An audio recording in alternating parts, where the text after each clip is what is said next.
Alors je vous retrouve pour qu'on discute quand même un petit peu de ces maquillages avec la palette Jaguar cette fois-ci.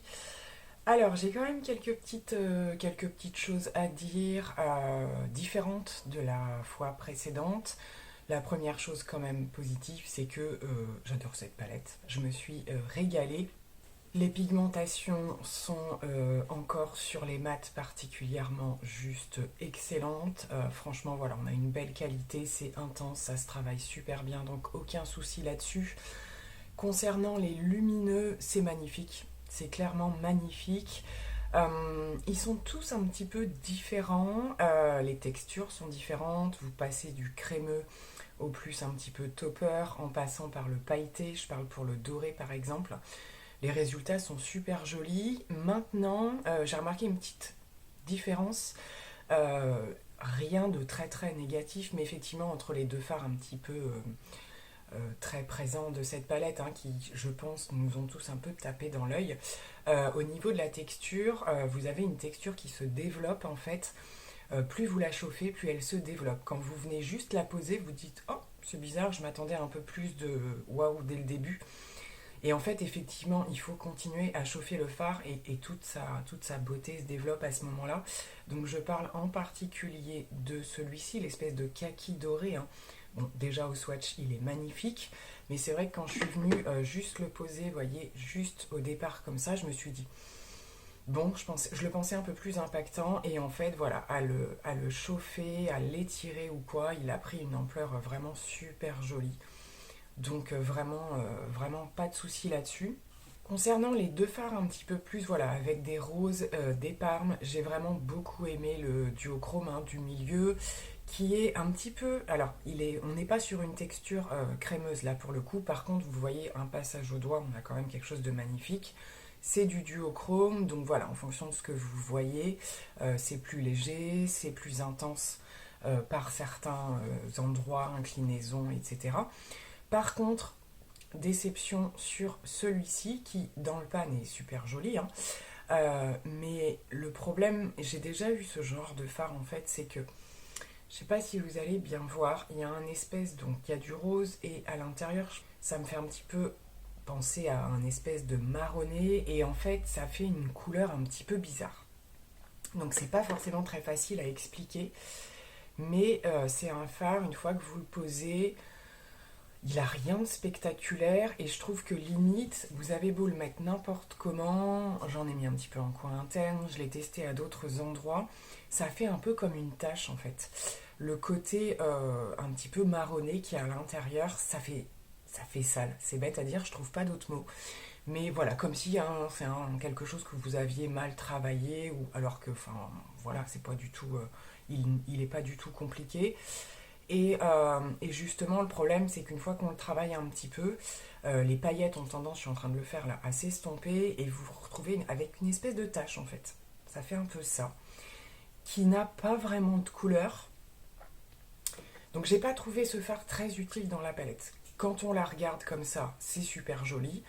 Moi, la première chose que je me suis dit, c'est cool, ça va vraiment faire des make-up très différents. Donc ça a été le cas surtout avec les deux premiers, hein, clairement.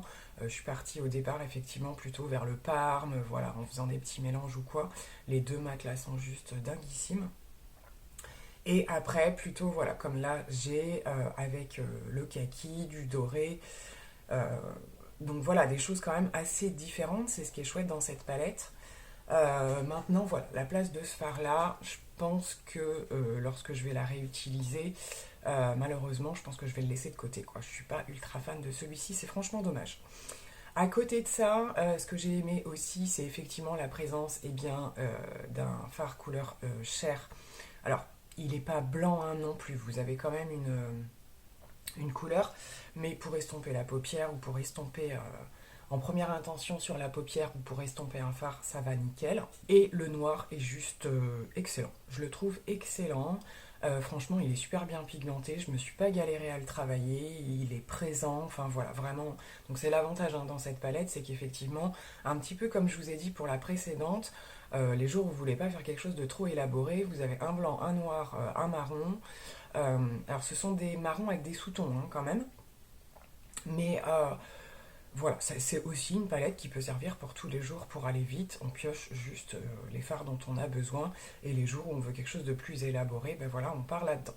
Donc voilà, concernant celle-ci, alors j'ai tellement eu un gros coup de cœur pour la Python que pour le coup, euh, je suis pas moins emballée par celle-ci, mais voilà, je suis un peu déçue du fait qu'il y ait un fard qui va vraiment pas me servir parce que vraiment, je vous le dis, je suis pas fan de ce truc-là. J'arrive pas trop à, je le trouve pas beau. Je le trouve pas beau. Ça m'arrive rarement, mais ça m'arrive.